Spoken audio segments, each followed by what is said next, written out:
Okay, friends, let's take a look at answering question 4, 2018 AP Calculus BC2 test. So it says the following here. The height of a tree at time t is given by twice differentiable of function h, where h of t is measured in meters and t is measured in years. Selected values of h of t are given in the table above. Part A.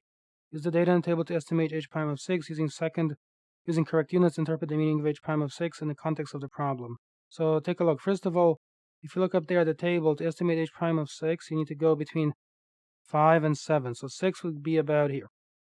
And you're going to have to use 7, 5, 11, and 6 to estimate the value of the derivative at 6, which is what h prime of 6 is asking you to do. Therefore, it's going to be here 11 this way, minus 6, and on the bottom here, you're going to divide by 7 minus 5 this way. And then from here, you're going to have the following. So 11 minus 6 will give you 5. On the bottom, you have 2. Include some units. So the units would be these would be meters, for example, and then per year when t is equal to 6 years. So it's at a specific point in time, remember. That's how you do that part. Next part says explain why there must be at least one time t for t between 2 and 10 exclusive, such that h prime of t is equal to 2. So the reason is that up here, remember, it's twice differentiable. Differentiable means continuous. So take a look. Use these values. Do 6 minus 2 here, and then divide that by 5 minus 3. And that's going to give you here 4 divided by 2, which is 2, which is basically telling you that there is, because the function is continuous, some c with the average rate of change given by 2 here would be equal to the instantaneous rate of change. In other words, where h prime of t would be equal to 2. So you could say that there is, in other words, the following. There is some c such that h prime of c is equal to 2 by the MVT, Mean Value Theorem. Next part says use a trapezoidal sum with 4 subintervals indicated by the data in the table to approximate the average height of the tree over the time interval for t between 2 and 10 inclusive this time. It's going to look like the following. Average value. So average value using trapezoids. You're going to have 1 over the length of the interval, which would be 10 minus 2. And that is so because there's a 2 in this position, there's a 10 in that position. So that's why it's 10 minus 2. And then here you just have to approximate the integral using the trapezoidal sum.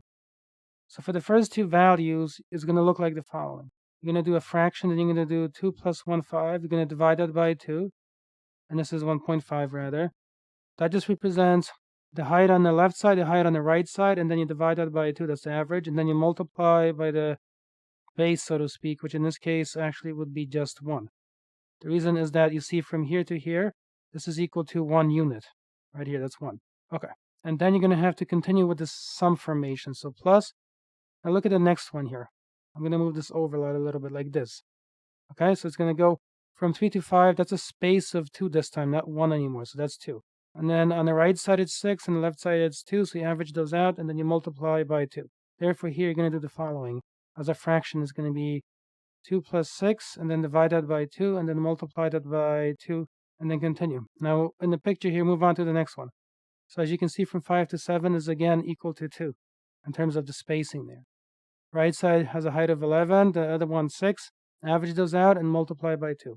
Therefore, it's going to say here plus, then you're going to say 11 plus 6, and then divide by 2, and then multiply by 2. Next and last one, you're going to move over here. So it's going to go from 7 to 10. That's a space of 3 units. Right side is 15, left side is 11. So you're going to average out 15 and 11, and then multiply by 3. So in the calculation, it's going to look like this. Plus, and you're going to have here 15 plus 11, and then here it's going to be divided by 2, and then you're going to multiply by 3, which is the spacing. So this is the setup on the calculation.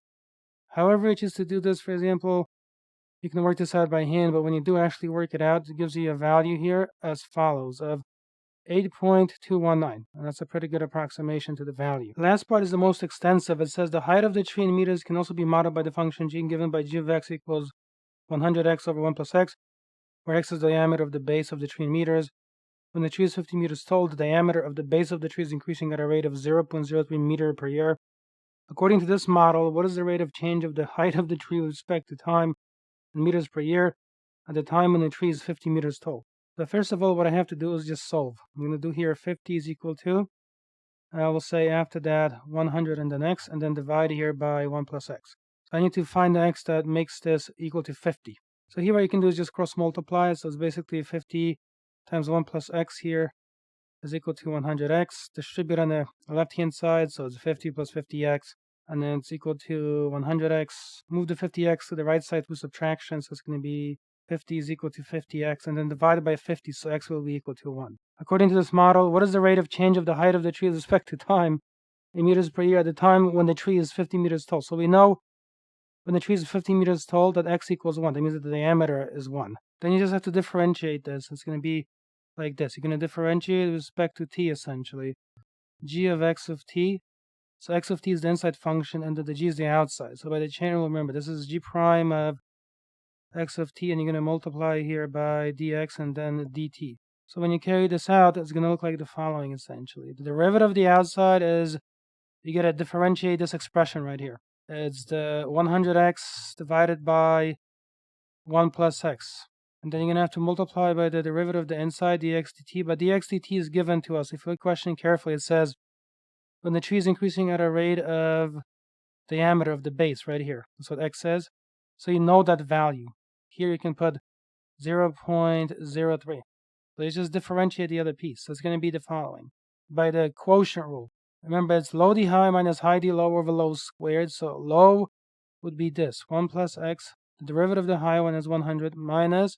So low d high minus high. So 100x. And then the derivative of the low one is just 1. And on the bottom here, you're going to have 1 plus x this way, and quantity will be squared. And you keep this multiplied now by 0.03. You can simplify the numerator here a little bit. So in the top, you need to distribute this 100 over to the 1 and the x. You're going to have 100 plus 100x minus 100x, and it's going to be divided here by that expression, and times that 0.03. Continue down below. Now here, look back, right? Like this 100 and this 100 right here will cancel off. So you're going to have 100 divided by 1 plus x quantity squared times 0.03, and then you plug in x equals 1. So you're going to have the following. 100 over 1 plus 1 quantity squared, and then times here 0.03. You punch this in, say to some kind of calculator, and it's going to give you a value of 0.5, which is, of course, 3/4, and then that is the answer. So that's how you solve all of these. Thank you so much, friends. See you in another video.